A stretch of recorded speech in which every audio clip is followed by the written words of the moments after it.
they're sending their girls into. It's a meat market. You are there for the purpose of somebody wanting to take you home to bed. And what happens if you say no? You don't work. Every week, dozens of young American girls walk off airplanes in Paris and Milan, certain that their faces will be the next to beam from the covers of the fashion magazines. They are girls as young as 15 and 16, recruited by talent scouts or sent by their local modeling agencies, because Europe has more fashion houses and magazines, and it's easier to get that first big break there than in New York. The girls are told that they'll have a modeling agency in Europe, which will get them work and be their home away from home. They are girls like Sherry Bolts from Pompano Beach, Florida, a cheerleader who dropped out of high school and used her savings to buy a plane ticket to Europe when she was just 17. Her local modeling agency helped arrange it and still gets a percentage of her European income. And girls like Megan Douglas, who was a switchboard operator in Washington, D.C., when her photograph won her a spot in a modeling contest.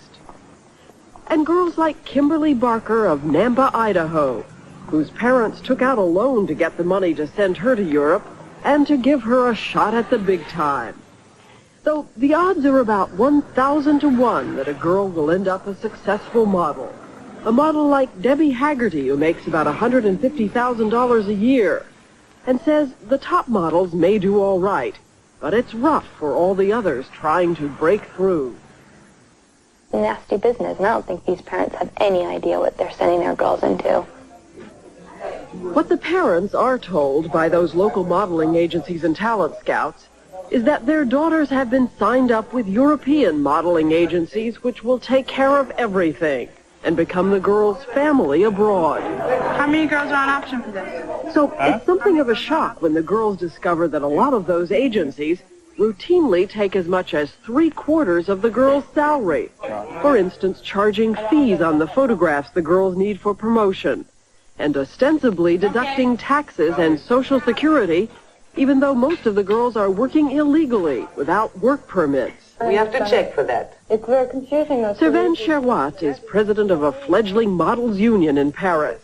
She's helping some of the girls bring lawsuits against the agencies to learn just where all that money goes. What happens if the girl goes to the agency and says, wait a minute, how much did the client... They never want to explain it.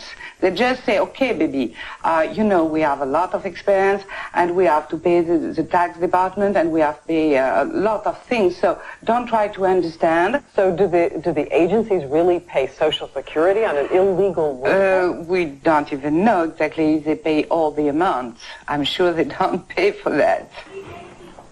The modeling agencies also own apartments all around Paris, which they rent out to the new girls who come to town. Several girls to an apartment, and each girl paying a lot of rent. I lived in an apartment that was by no means nice. There was 4 girls living there at the time. We did have our own rooms, but the rooms were like the size of boxes. Courtney Powell is from Stoneboro, Pennsylvania. And how much was the rent? $900 a month. And you probably... $900 a month? $900 a month. That was when the franc was low, and we were each paying that. Oh, hi. Hi. Eileen Ford runs the Ford Modeling Agency in New York, one of the largest agencies in the world. She's known for the way she protects her girls. She uses the European agencies to book work for her girls abroad, so a contract with her can have a profound effect on a European agency's business. We met her at the Ritz Hotel in Paris, where she was looking for new faces. We asked her about the girls' complaints that their rent is way overpriced. I've heard that, and I know that it's true. It is true that they're overcharged for these apartments? Yeah, they're overcharged in New York, too. By the agencies? Sure. The girls say not only do a lot of agencies take financial advantage of them, sometimes they're taken advantage of in other ways, too. Oh, my God. This is an agency owner named Claude Haddad. For years, his Paris agency, Mademoiselle Prestige, welcomed teenage American girls. Like other agency heads, Haddad offered many of the new girls help with the transition, temporary housing, a room in his apartment. Nice body, huh? Do you sometimes feel you've awakened in a candy store? Not in a flower shop. I'm a gardener. They're not candy, they are flowers. And there Just smell them, that's it. You smell the perfume. And when they're staying in your apartment, Yes. you don't feel a temptation to Absolutely walk not. in on No, them? absolutely not. Not at all. Not at all. But Lorraine was 16 when Claude Haddad discovered her at a Paris street and brought her to his agency and to his house. He asked me to come to his room, and I wouldn't go to his room, so he had decided to get into bed with me in my room. And just trying to kiss you, trying to block you, you know, in a corner or against a wall or anything. And you would just keep talking and trying to squiggle out of it, you know. How many of the girls who came in told you that he had tried this sort of thing with them? All the girls I lived with had all except one. How many teenage models, Mr. Haddad, have you slept with? What do you mean by teenage? The young girls, 16 to 19. 16, almost never. Let me read you some letters. Yeah. These are letters. I have a lot of letters, too.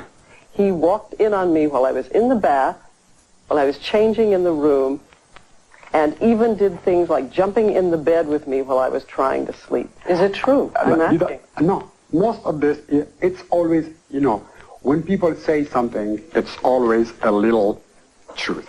What's the little truth in this? Yes, a little truth. What do you mean little truth? What is the little That truth? I hug them, that I try to flirt with them, but never more. They can say what they want. Here's some of the words they used. Sexually disturbed. Pervert. You had to sleep with him to work. He almost raped me. I cannot.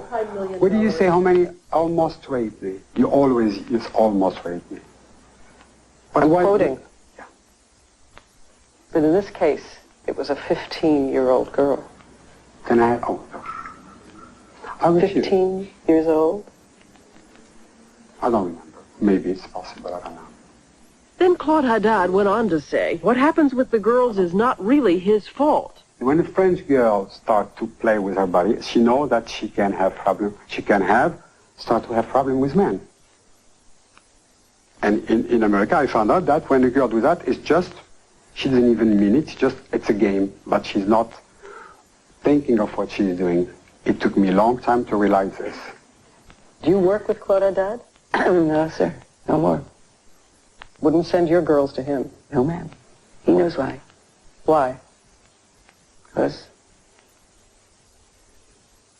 I don't think he behaved properly with some of them. I know he didn't. What did he do? No, and I know what he did. I have letters from girls telling me what he did. To me, it's just so reprehensible. Just so appalling. That some old sleazebag would come along and touch a girl. But one man Eileen Ford does associate with in Paris is this man, the head of Karen Models, one of the largest and most prestigious agencies in the country. His name is Luc Brunel. The girls told us Brunel is very careful about the models who are under the protection of Eileen Ford. But Courtney and Sherry, who are not Ford models, told us about the dinners he invites his other girls to attend with his male friends. It's a meat market. You are there for the purpose of somebody wanting to take you home to bed. He is acting as a matchmaker. He's got the agency. He's got the girls. His friends say, oh, Jean-Luc, I'd like to meet some girls, or we're having a party tonight. Can you bring some girls? And what happens if you say no? You don't work. Now, you've actually known, be very careful on this, you actually have known that he has made someone pay a professional penalty for saying no. I know. I paid a penalty for saying no. No. I was personally proposed to by himself, Jean-Luc, and I said, no way. I laughed in his face, and I had no more appointments, and I never worked. What about the fact that people say when you come over here, you've come over knowing what you're getting into? I mean, everyone knows. How can you know what you're getting into? How can you know what you're getting into? This is like a foreign country, you know? I mean, I'm from Florida, little city, Pompano Beach, you know. I mean, come on. How am I going to know what goes on in Paris, you know, or Milan? I mean, I don't even speak the language. I don't know anyone, you know. I'm in a new environment, you know. I don't know anyone. I have to trust the people that I come over here with. I mean, I'm naive. I'm young. A lot of these bigwigs at the agencies literally have a scale where in this hand they have your career and in this hand they have what they want. And your career can go up if they get what they want. If they don't get it, your career goes down. Did any girls ever come to you and tell you that Jean-Luc invites them to parties where he has male friends and it's clear what the arrangement is when you get there and that you are expected to be the friend of his male friends? I don't believe that. I mean, I believe they said it. But you don't believe it's true? I find it hard to believe it's true. We've been told I have heard, oh, I'm sure you have. If you wouldn't be asking me if you weren't told that was true. But I like to think that our girls are not treated that way. And I like to think that were that true, I would know it because I've broken off more than one association here in my life. And you'd break it off Yes, immediately I would. if it were You bet true. I would.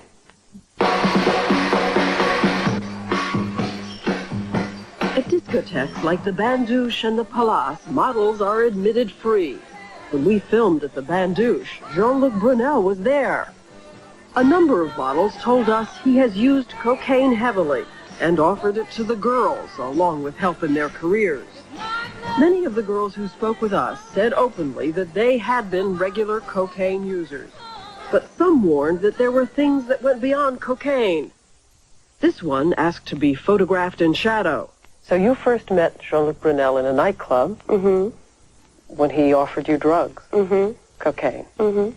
And Jean-Luc, did he use drugs? Oh, yes.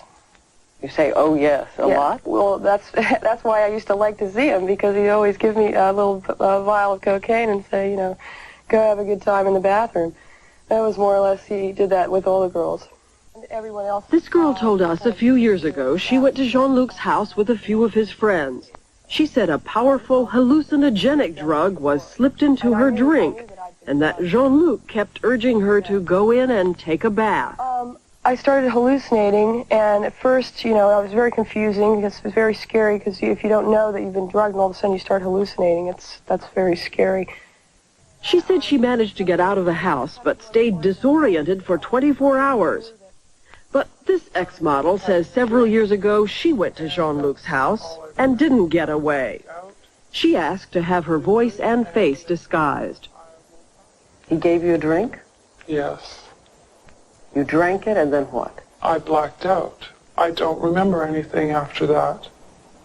The next thing you remember was being in this man's bed. Who was he? Do I have to say the name? Say It the was name. Jean-Luc from Karen's modeling agency. You were raped. Yes, I do know that. You're sure? Yes, I'm positive. I know. You think everybody knows this about Jean-Luc Brunel? Oh, yes. A lot of people know that. A lot of people. They continue to deal with him. Everyone continues to deal with it. I don't know why. We played a tape of the second girl's story of drugs and rape to Eileen Ford. I don't know what to tell you. That's horrible. And this is the first time you've ever heard one of these stories. Absolutely. Because we have talked to 5 other girls who say that they have had drugs put in their drinks by Jean-Luc or Jean-Luc's friends. I hope you're wrong. And for his sake, I hope you're wrong. Eileen Ford says she's sure Jean-Luc has used drugs, and she even warned him about it. I have certainly asked him never to have drugs around in front of my models. That's all you've ever said to him? Well, that's a pretty fair warning. But were you ever told about this and ever raised it with him? The drugs? You mean being doped up and put to bed? Getting girls drugged up and into bed with him or his friends? No. Have girls ever come back and complained to you that he took them to parties with people who dealt in drugs? No. So here they are, the fresh new faces from Omaha and Washington and Pompano Beach and Wichita. Every girl hoping for a lightning bolt that will transform an ordinary teenager into a superstar. While not far away, the wiser and older girls of 19 and 20 say someone has to warn them what may lie ahead. I can't really see any solution to the problem that's in Paris at this moment, because I think there'll always be people who are sending their girls over thinking, well, she's different. Every mother believes that her daughter is different. And it's sad. I think it really is sad. When she could have been going to her junior prom, she was hanging out at the bandouche with a bunch of playboys, shoving cocaine up her nose and ruining her reputation and her life. It's not worth it. It's really not worth it. Jean-Luc Brunel declined to give us an interview, but Eileen Ford has since told us that Brunel denied to her the allegations against him. Despite that, however, she told us that she has notified Brunel that she will not send him any new models unless this matter is all cleared up.